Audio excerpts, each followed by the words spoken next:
Welcome to the podcast. If you'd like to listen to an ad-free version of this episode and all of our episodes, then search True Crime Today Premium Plus on Apple Podcasts and press subscribe. That's our premium channel where all of our ad-free and advanced episodes live, all in one place. True Crime Today Premium Plus. Search it on Apple Podcasts and press subscribe. Even try it for 3 days free.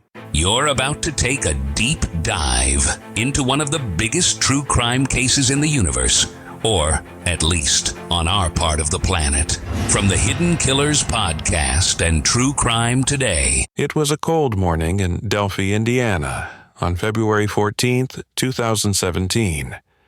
The search for two missing girls, Abby Williams and Libby German, had entered its 22nd hour.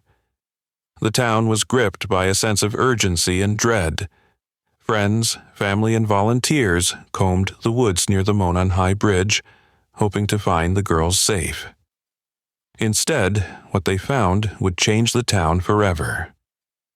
The bodies of Abby and Libby were discovered in a wooded area, their young lives brutally taken.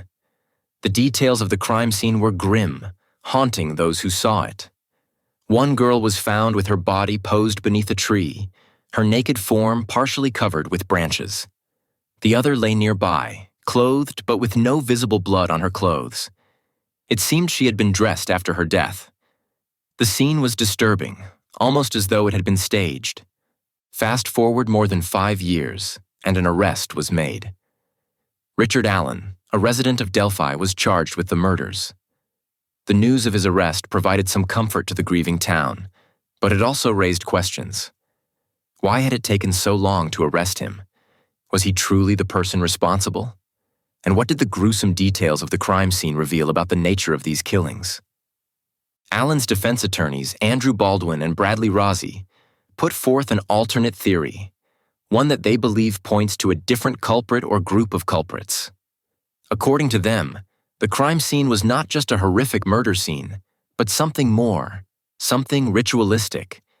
They suggested that the arrangement of the branches on one of the bodies, the positioning of the victims, and the manner in which the crime was committed pointed to a killing steeped in symbolism, specifically symbols associated with Odinism.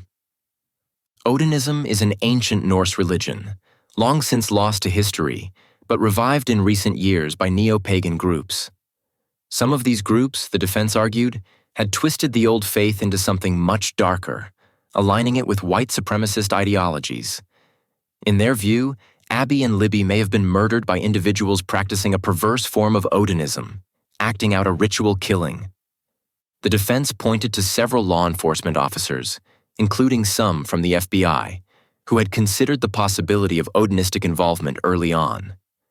They noted that the placement of the tree branches over one of the girls' bodies resembled ancient runes, symbols used in Norse mythology.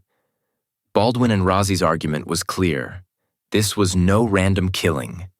It was part of something larger, something ritualistic. But despite the compelling nature of their argument, the court would ultimately decide that this theory was too speculative to be presented to the jury. Judge Frances Gull ruled that no physical evidence supported the theory of Odinistic involvement. She feared that presenting such a theory in court could confuse the jury, complicating what was already a deeply tragic and complex case. Instead, the jury would hear a more straightforward narrative, one that focused squarely on Richard Allen and the state's evidence against him. The defense, however, would be allowed to argue for the relevance of their theory behind closed doors, out of the jury's earshot. The door, while not entirely closed, was certainly not wide open. But for Baldwin and Rozzi, the exclusion of this theory was a blow. They had linked the crime scene to known Odinists, individuals who, they alleged, had posted photos on social media that resembled the scene where the girls were found. They also pointed out that some law enforcement officers who guarded Richard Allen at the Westville Correctional Facility had worn patches on their uniforms that bore Odinist symbols. Two of these officers, Randy Jones and Joshua Robinson, admitted to wearing the patches, but they denied being part of any cult or hate group.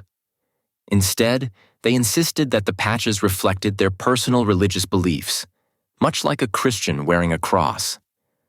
Odinism, sometimes referred to as asatru or heathenry, is a religion that draws from ancient Norse traditions. But its modern revival has been marred by some extremist groups who have twisted its symbols and rituals to align with white supremacist ideologies. Scott Meller, a professor of Scandinavian studies at the University of Wisconsin-Madison, explained that the original Odinist beliefs were not inherently violent. In fact, much of what we know about Odinism is pieced together from Christian writings, which often exaggerated the violence of these pagan groups. According to Meller, while the Vikings were certainly no strangers to violence, the idea of ritualistic human sacrifice is not well supported by historical evidence. However, in modern times, Odinism has found a new following among certain white nationalist groups.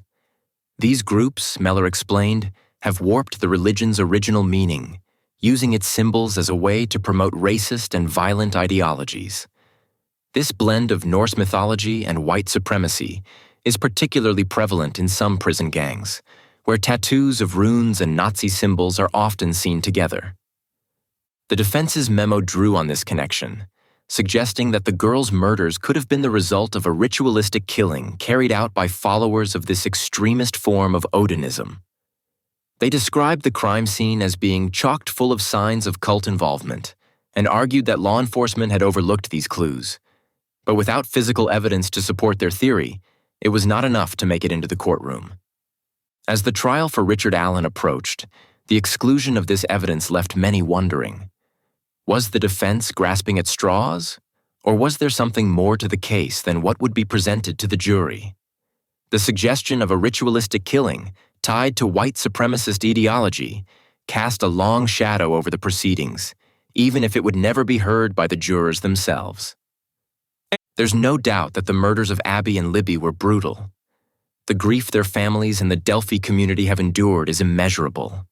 But the complexities of this case, the theories that swirl around it, and the evidence that won't be heard in court leave a lingering sense of unease. Could the defense's Odinism theory hold some truth? Was there a ritualistic element to these killings that investigators missed or dismissed too quickly? Or is this just another twist in a case that has been full of them from the beginning? One thing is certain. The trial of Richard Allen is not just about seeking justice for Abby and Libby.